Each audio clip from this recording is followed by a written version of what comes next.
Casino Rama big? What do you mean? Yeah, I mean, even bigger than the casino. I'm going to do theaters and arenas. I think that I have outgrown the gay bars and the clubs.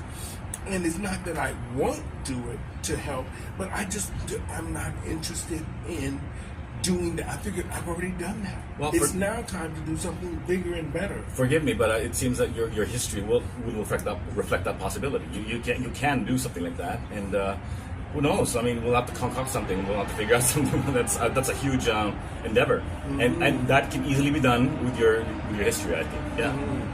Well, I was talking to my agent, and she said the same thing you just said. With my history, we could fill theaters. Mm-hmm. We'd have to just include certain other people and do a few things differently, a little bit different than the way we did it before. Yeah, like a gimmick of some sort, that actually works. Mm-hmm. That is topical or what have you, like something that's relevant to the messages that needs to be said. That's another thing about like drag. I find like female impersonation. A lot of like the messages that they convey tend to be very topical, and they tend to be very much the zeitgeist of society. Like there's something about what needs to be said in society often enough, and that kind of platform says a lot. Mm-hmm.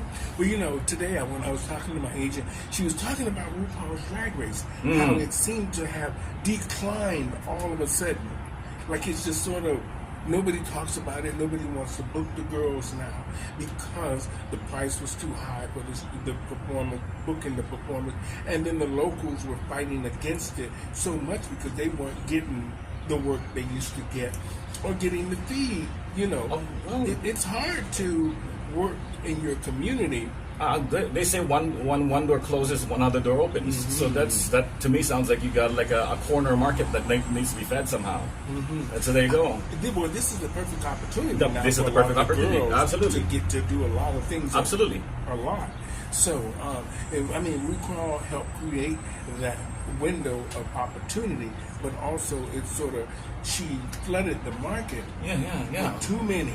Well, I mean, no. Well, she definitely opened up the platform, and you could go about going on something left field, something completely like a cooking show called Dragged in the Kitchen, and you bring like fucking you bring chefs in the sorry, I just swore that you bring chefs in the kitchen, and then you kind of like do your personality and like your Jack Spratt personality like in the show and stuff. And when was the last time you seen a good drag show?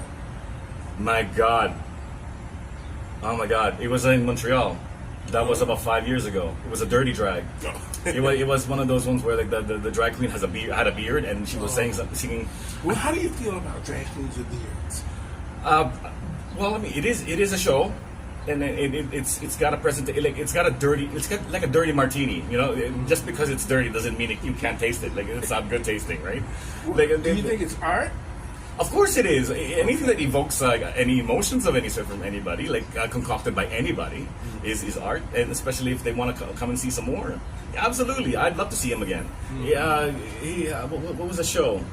He was doing like it was a punk show, and she had this broken up doll dress, like she looked like a basically like a broken up doll. That sounds interesting. And she was like really angry, but at the same time, like she had like this other performer that was like served as like, remember Phyllis Diller had the husband Fang, but like hers was like a broken up Ken doll. Yeah. And it's like it'd be like she'd be beating him up and she'd be doing stuff to him and like that kind of thing, right? It was really it was really fancy. It was really fun.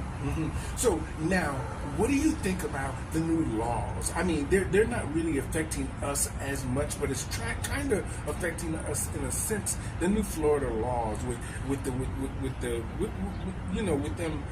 I don't want to talk about the children part. I'd rather just talk about the banning of drag. The banning of I drag. don't know. I don't know what the significance of that is. I don't think kids are confused by that.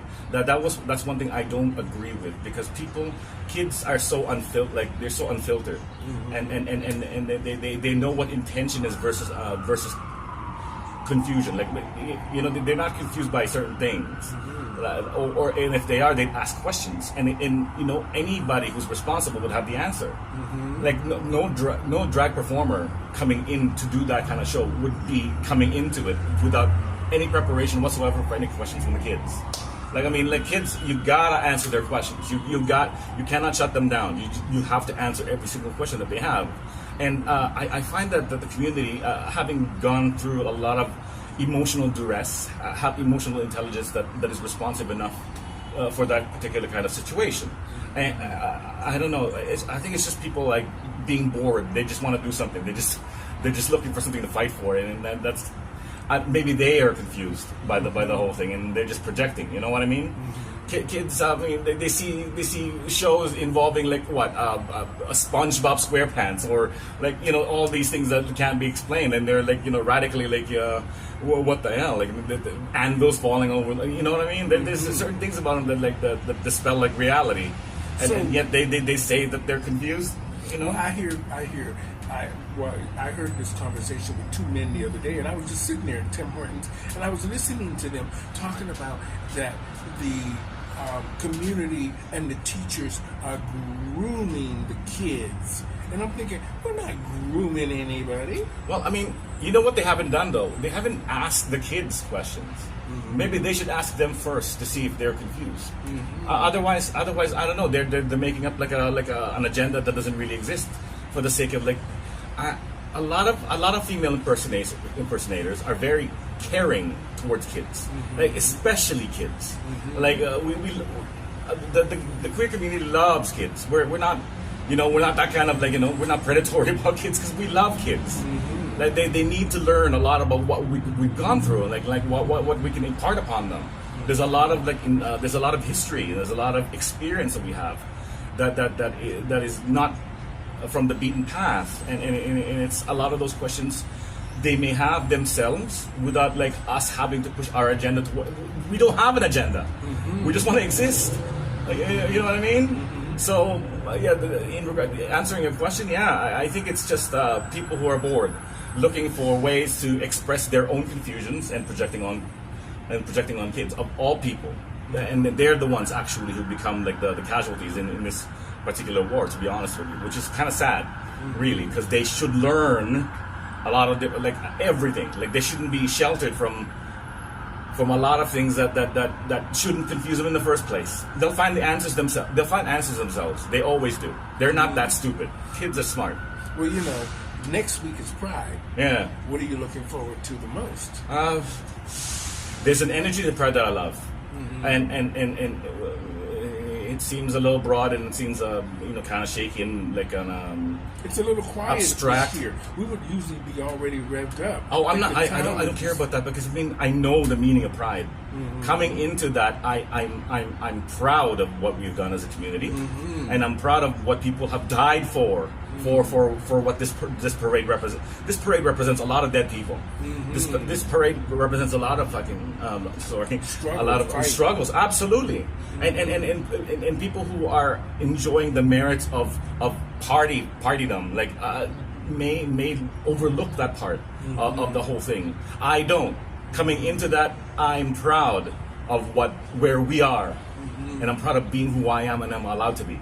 So no, I'm excited. I like the energy, and it brings me a sense of accomplishment, at least a sense of unified accomplishment with the people that I praise, that have actually done the work before me, and I continue to remind people that this was the point. Like we were.